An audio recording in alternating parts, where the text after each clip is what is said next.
Okay, we already learned about the proximity measure for the binary attributes. And in this formula, we want to calculate the object J and the object I. Because we have binary, so we will check whether the object I equals to 1 and the object J equals to 1. So we want to know how many of them they are equally 1, or if the object I is 1 and the object J is 0, then yeah, how many of them? So we have Q, R, S, and T. So we can fit with the formula here. This is for the symmetric. So if we are dealing with the symmetric, means we are calculating the R plus S divided by all of the frequency, Q, R plus S plus T. But if it is asymmetric, we have the formula R plus S divided by Q plus R plus S without T. So we do not include the T. So we already learned one example, Jack and Mary. So if you look at this table, gender, it is the symmetric attribute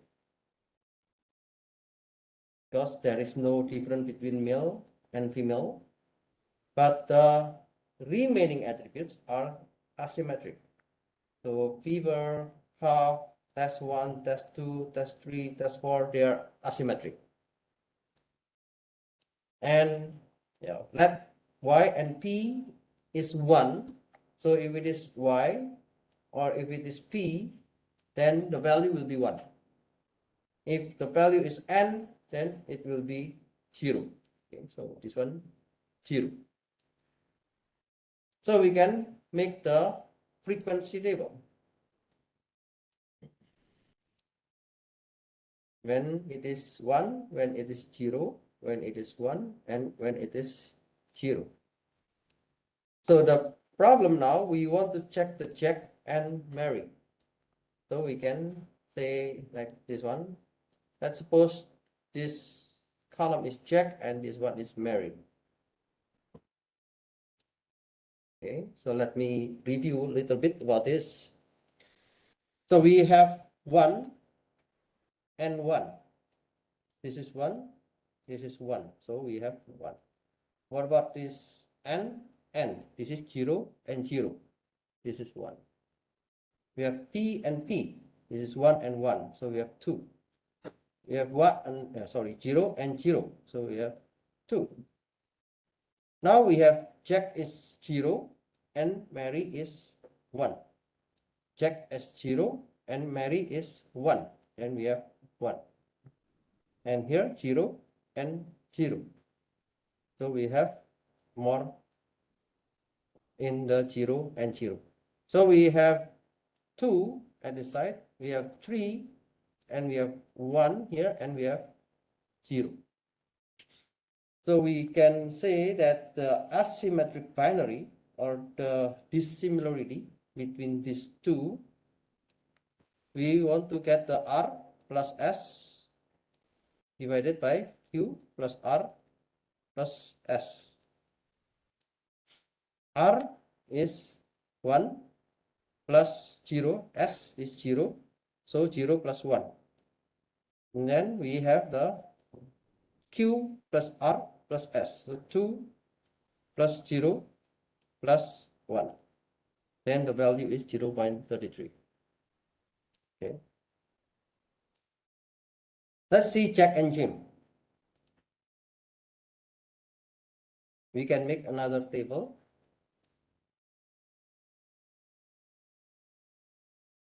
So let's say this is Jack and this is Jim. So we have 1, 0 and 1, 0.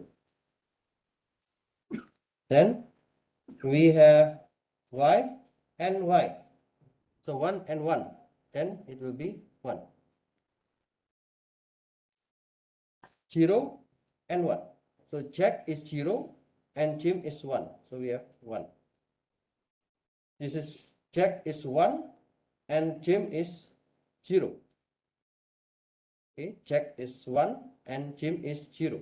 So we have 1. And then we have n and n. So 0 and 0. We have n and n. So we have another 0. And we have n and n. So we have another 0. So total we have 3 here. The remaining we have only 1. Then we fit into the formula.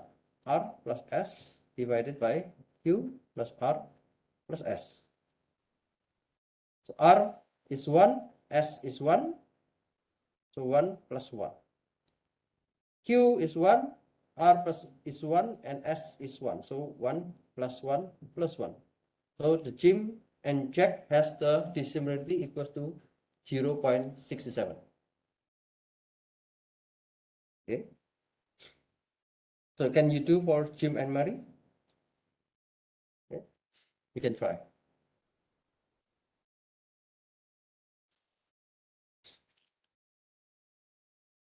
The one that we learned before, it was for the categorical variables. Okay. So in the categorical variables, we learned the nominal attributes. We learned about the binary attributes. We can also measure the dissimilarity or the distance with the numerical attributes. Let's suppose we have this kind of data. So this is the x, and then this is the y. So we have the x1 here. So the x1 with the attribute 1 equals to 1, and the attribute 2 equals to 2. x2 have the attribute 1 equals to 3, and the attribute 2 equals to 5. So it's here. x3 we have attribute 1 is equal to 2, and the attribute 2 equals to 0. Okay, so here. And x4 we have 4 and 5. So 4 and 5. So it is here. We can have the dissimilarity matrix. Here is the result of the dissimilarity matrix with the Euclidean distance. So you can see that when we have the data, this is the data matrix. We have rows. We have rows. We have rows. We have rows. So we have 4 rows. And we have 2 attributes, or we have 2 columns. In order to make the dissimilarity matrix, or in order to make the distance matrix, we will convert it into this matrix. So we can get the distance between x1 and x1, the distance between x1 and x2, the distance between x1 and x3, and so on. So this is what I mentioned before, the triangular matrix. Triangle. Why this triangle? Because the value that you have in the x2 and x1 is the same with the x1 and x2. So we have only one side only. We don't need to consider both of them because it is enough to have only one. That's why we will consider only the triangle. Yeah, sometimes maybe you want to say, can I use the above triangle?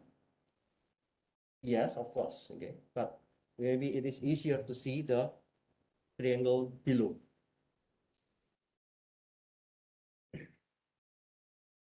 In the distance on the numerical data, we have the algorithm, we call it Minkowski distance.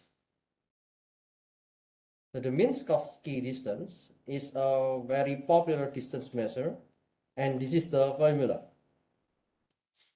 We have the D. D is the distance between I and J. I is an object I, J is an object J. And we have the I and J. If it is an object, so it is a row. And we want to do the square root. The square root of 8. Okay. We will do the subtraction. So for the I and J, there will be attribute. Let's suppose we have attribute 1. So the attribute 1 in the I will be subtracted with the attribute 1 in the object J. And then we will do the absolute power of its. It depends on the its value later. And then we have the attribute 2. So we have attribute 2. So we will do the subtraction between those two values. And then again, power of its. Until we have P attribute. So it means we will subtract for every of the value. I is the attribute of X from 1 until P, and J is another object J until 1 from 1 until P. And we have the two P-dimensional data objects. Okay, P, and we have 2-dimensional. Okay. We call it X is the order. So the distance, so divide is called as LH norm. Okay, LH. And for this kind of distance, there are some properties. We call it the distance. It is higher than 0 if I equals to J, I didn't equal to J, and for I and I, it is 0. What does it mean? If we want to see the distance between 1 and 2, so there should be the distance. That's why the value will be higher than 0. I not equal to J. But if it is I and I, of course it is 0.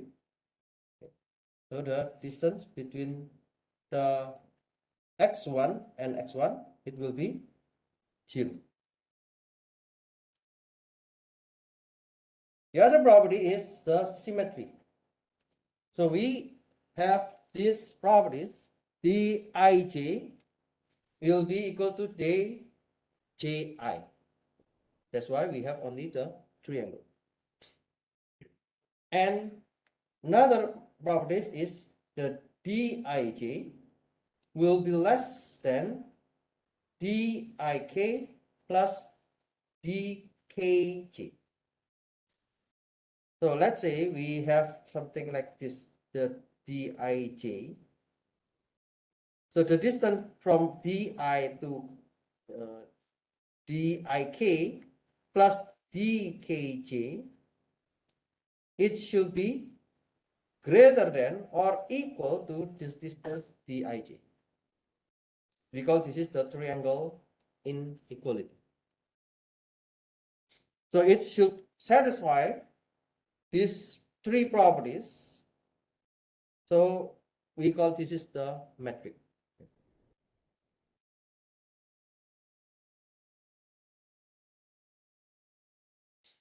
So we have the special cases for the Minkowski distance. The first is we can say that Manhattan distance or L1. When we say L1, it means the h equal to 1. If h equal to 1, then the value here, if it is 1, then the square root of 1, it will be just as the number. Then we will just use the xi1 minus xj1, and then we will do the absolute power of 1. Power of 1 means just as the number. So this will be the final formula. The Manhattan distance, or sometimes they call it as city block, we can also say it as L1 norm. The other kind of distance using this idea is the Hamming distance. It is the number of bits that are different between two binary factors. So if we have the distance values, we can have like 5 minus 2, okay, or 3 minus 4, something. But if it is Hamming distance, it is bit values. We have two binary factors, so 0 and 1, and 0 and 0, so 1 and 0, and so on. So the values will be only 0 and 1. It will be for the Hamming distance. We have h equal to 2. When h equal to 2, or it is L2 norm, we call it Euclidean distance. So the Euclidean distance is the very popular algorithm. And we want to finalize the formula here because h equal to 2. So the final formula will be something like this. The square root is the root with the base 2, and for every of this subtraction will be power by 2. Will be power by 2. Will be power by 2. The other case of Minkowski distance is supreme. It is when the h equals to infinite. We call this is L max norm, or we call it L infinite norm. So this is the maximum difference between any component attribute of the factors. So this might be the formula. So we just say this final formula. We want to find the maximum. Okay? We want to find the maximum between the subtracted values. Let's see with examples. If we are dealing with the Manhattan distance, okay. The Manhattan distance is the L1. Let's suppose we have these 4 values. I want to see the distance between x1 and x2. Then I can do the absolute of 1 minus 3 plus 2 minus 5.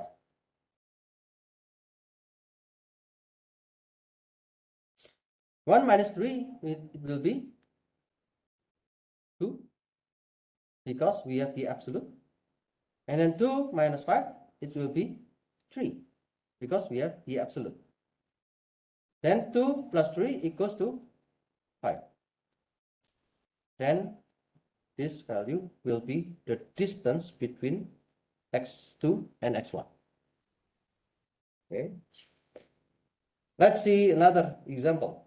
X4 and x2. Okay. X4 and x2. So I can do the same. Absolute of 3 minus 4 plus absolute 5 minus 5. So 3 minus 4, it will be 1 because we have the absolute, plus 5 minus 5, which is 0. Then it equals to 1. So this value will be the distance of x4 and x2.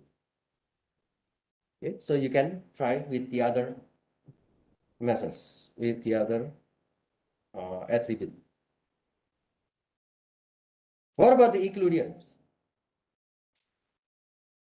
As you know, we have the same formula, the Minkowski distance, with the L2, then we will do the square root. So let's suppose we have the x1 and x2. So the formula will be 1 minus 3 and then square 2 plus the other element, which is 2 minus 5, which is square 2. Then we have 2 power of 2 plus 3 power of 2. We have 4 plus 9, then we have 13. And don't forget that our formula for the Euclidean, it includes the square root. So we will do the square root of 13. The square root of 13, it is about 3.6 something. Okay. So this is the distance.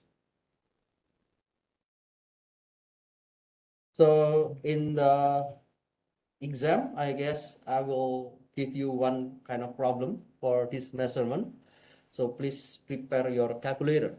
Okay. When you do the mid exam, please prepare a calculator to measure this kind of problem. And the supremum. What is supremum? We want to find the maximum values. Then we can see the x1 and x2. Let's suppose we want to see the absolute again, 1 minus 3, and then we compare with absolute 2 minus 5. 1 minus 3 is 2, and then 2 minus 5 is 3 after we do the absolute. Among those values, which one is the maximum? The maximum is 3. So we put 3 as the distance. So we just select the maximum value for being the distance, and this is the supremum. Let's see another example. X2 and x3. Okay. In the x2 and x3, we have the formula 3 minus by 2 absolute, and then we want to compare with 5 minus by 0. So 3 minus 2, it is 1, and then 5 minus 0, it is 5. So what is the maximum between 1 and 5? The maximum is 5. Then we put this as the distance between x2 and x3.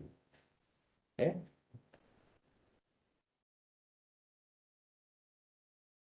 There's another similarity measures. We call it cosine similarity. In the cosine similarity, it will include in the kind of text. So if you are dealing with the text mining, we will use this cosine similarity. Usually we will see a document, and a document is represented by thousands of attributes, and it's recording the frequency of a particular words or keywords or phrase in the document. For example, in one document, maybe the document, it can be news, or it can be an article in the web, or it can be, you can see in the newspaper, in the magazine. So there's one document, and in that document, the word theme, there are 5 times.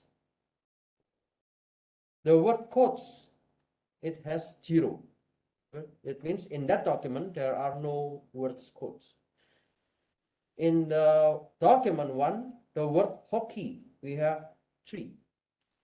The baseball word, we have 0. The soccer, we have 2, and so on.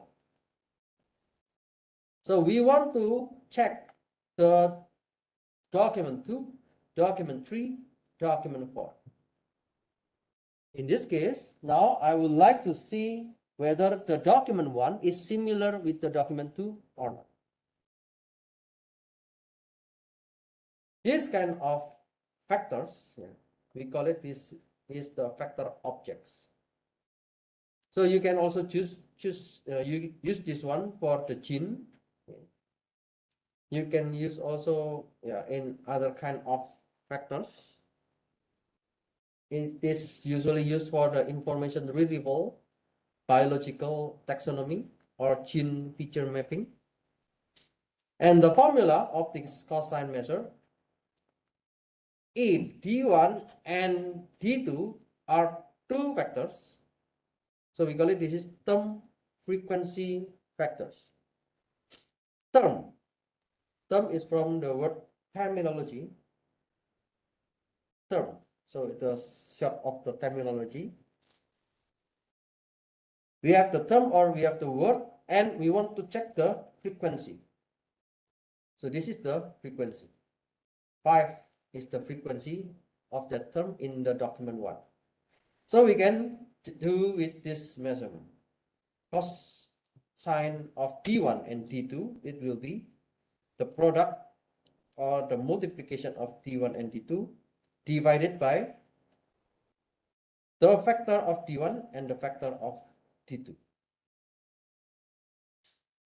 So the dot indicates factor of dot product, and these two lines indicate the length of factor D.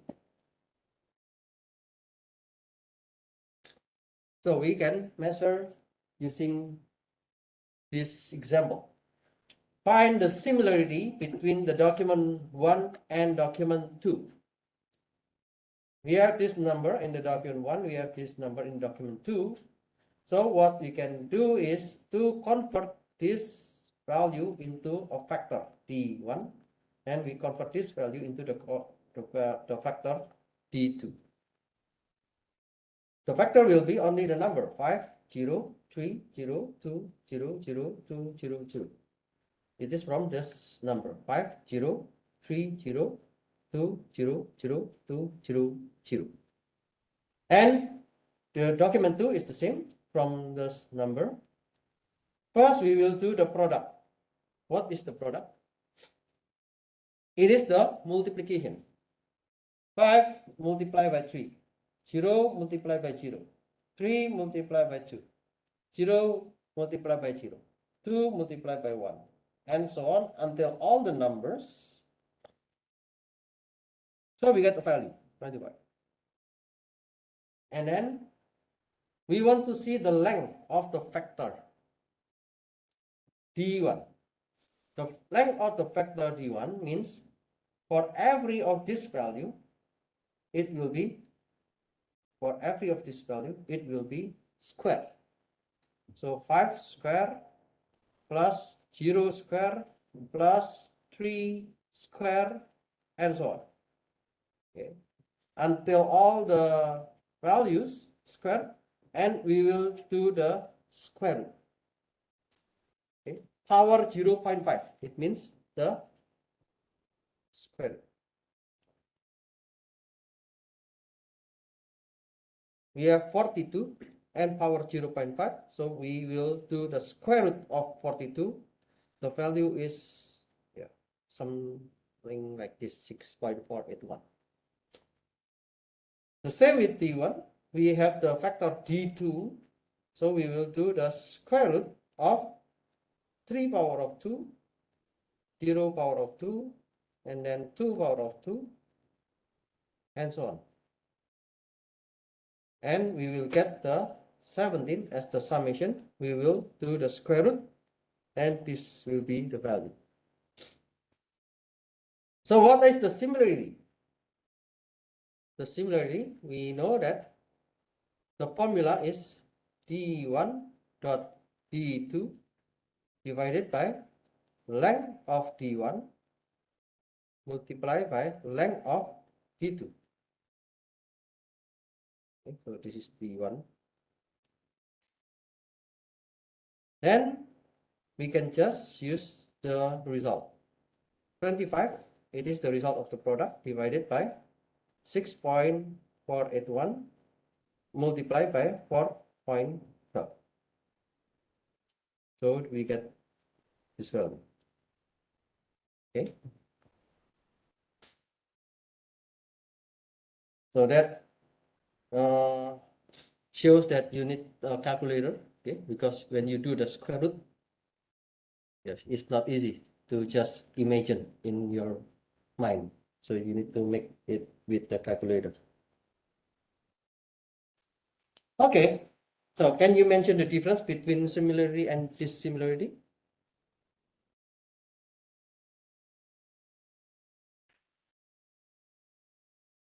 In the similarity, usually we use the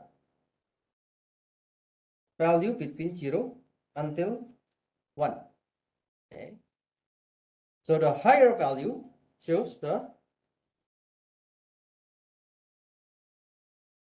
more alike between the objects. But what about the dissimilarity? In the dissimilarity, 0 means more alike, because the concept of dissimilarity is the same with the distance. And what is the highest value? The highest value, it can be infinite. Yeah, I don't know. It depends on the data. It can be 1, it can be 10, it can be 1,000, it can be 1,000,000. It depends on the data.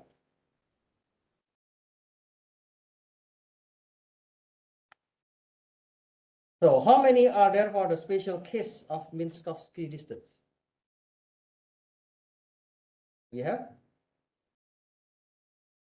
how many do we have? We have 3. Okay, at least we have 3 that we learned today. So the first is the L1, the L1 norm, or we call the Manhattan distance. It is when h equal to 1. And the second we just call L2 norm, or usually we call it Euclidean distance. It is when h equal to 2. And the third we call it L max, or sometimes we call it supremum. It is when the h equal to infinite. Okay. So at least we learn these 3 things for the special cases of Minkowski distance.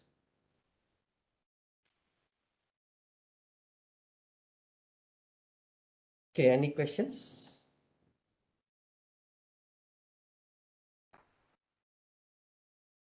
Let me continue first to the next chapter.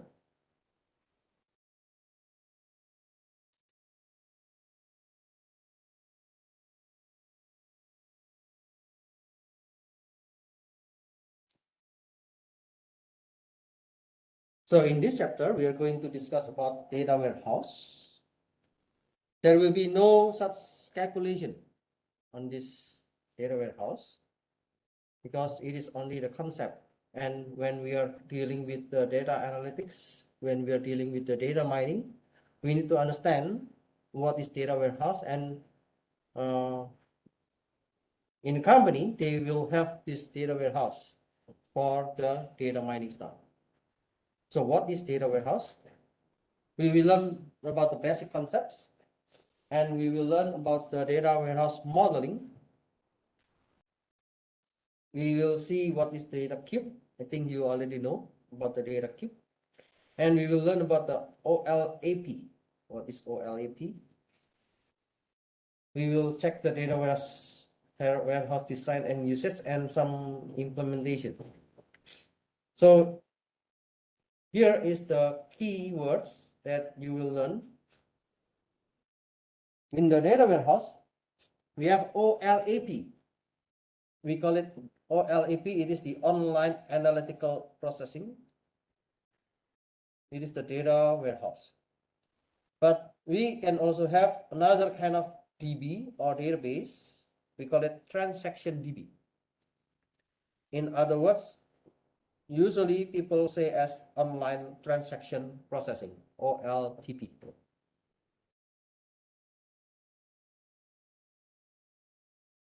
What is data warehouse?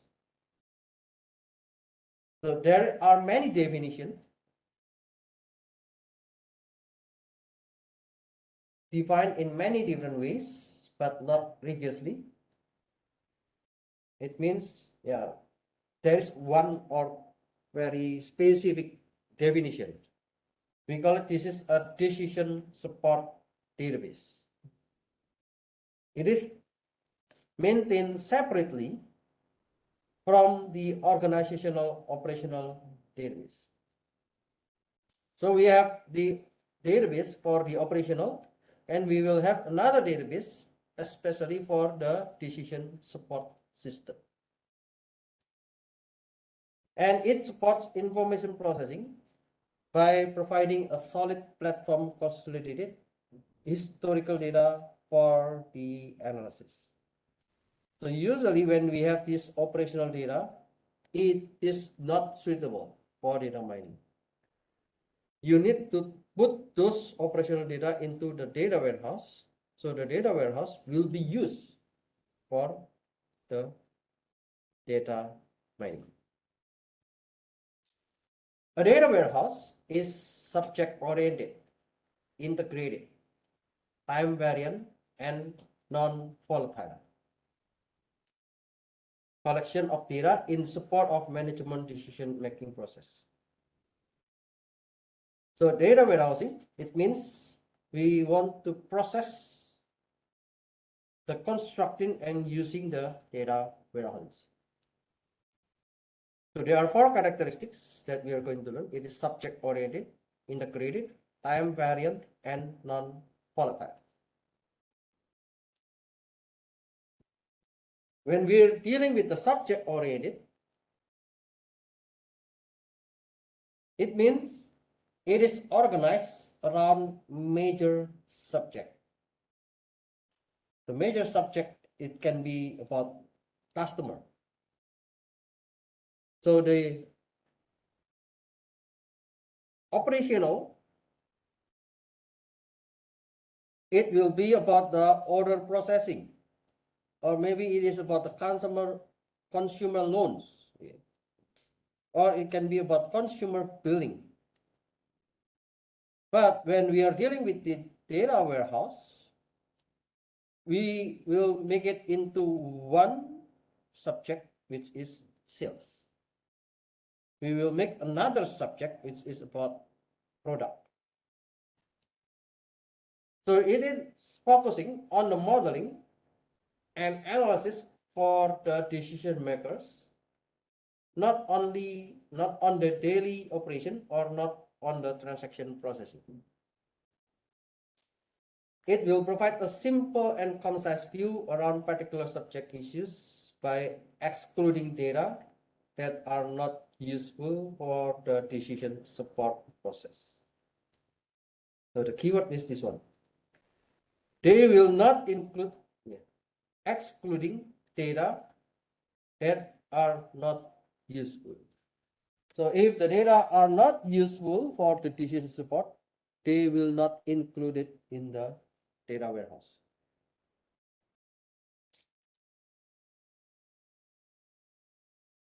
The second properties for this data warehouse is integrated.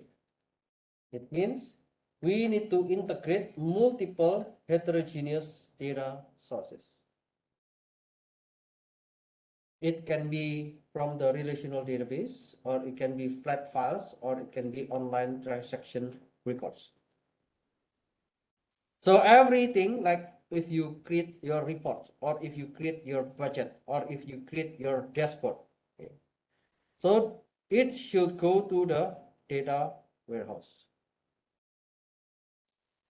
And it should be from the data warehouse, because all the things, you have the database from CRM, maybe you have the database from the ERP, or you may use another data sources.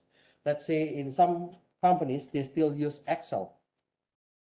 So you need to combine the Excel data, you need to combine the ERP data, and you need to combine the CRM data and put it into one data warehouse for creating this stuff. In the data warehouse, usually we already do the data cleaning and data integration. It is to ensure the consistency. So we learned many things about the data pre-processing. We learned about the consistency in the name. If you still remember, we learned about Bill Clinton, or we learned about the name Moon Jae-in, whether it is in the alphabet correctly or not. Yeah.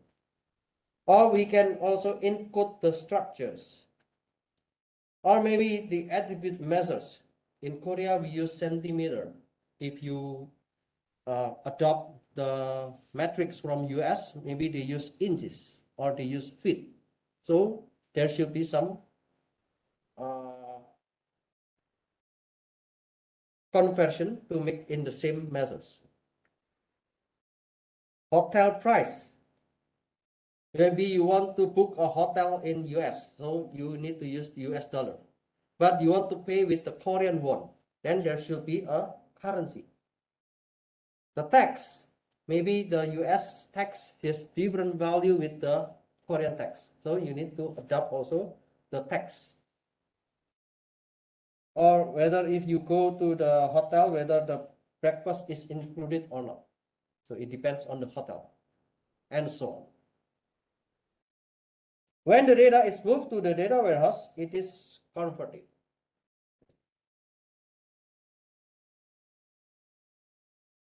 And the data warehouse is time variant. It means we have the time horizon. The time horizon for the data warehouse is significantly longer than that the operational system. So the operational database, usually we have the current value data, or maybe we can update it until 60 or 90 days. We can update the records, and the key structure may or may not contain the element of time. But in the data warehouse data, we will provide information from the historical perspective. It can be the past 5 until 10 years. So the time horizon is longer in the data warehouse. And it is sophisticated snapshots of data, and there are some key structure contain the element of time. So that's why you learn about the drill down, roll up. So every key structure in the data warehouse, it contains an element of time, either it is explicitly or implicitly. So the time can be in the key to represent something about the data. But the key operational data may not or may contain the time element. So some of these operational, they do not contain the time.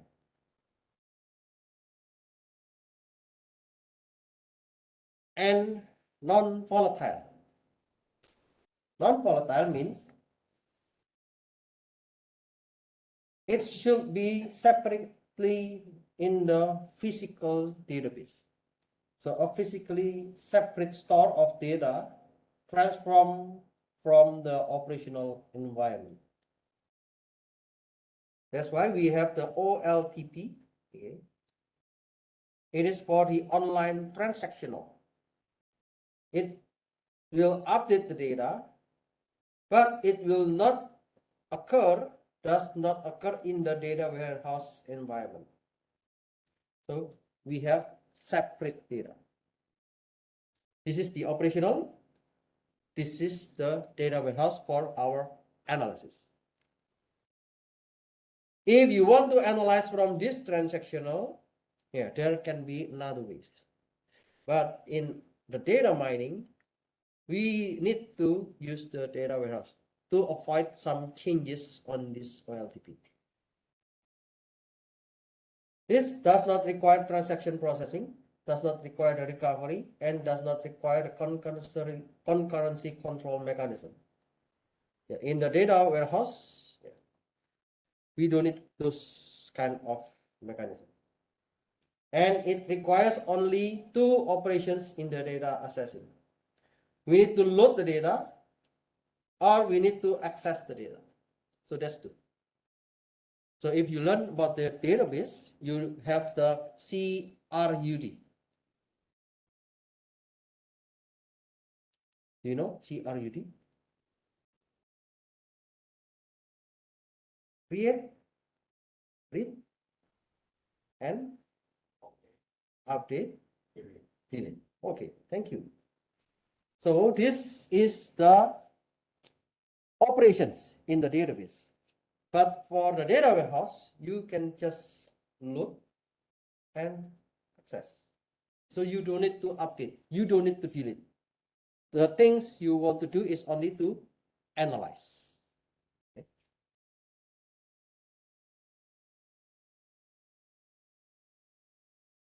Okay, let me stop here. Let's have a break for 10 minutes. I will continue after the break.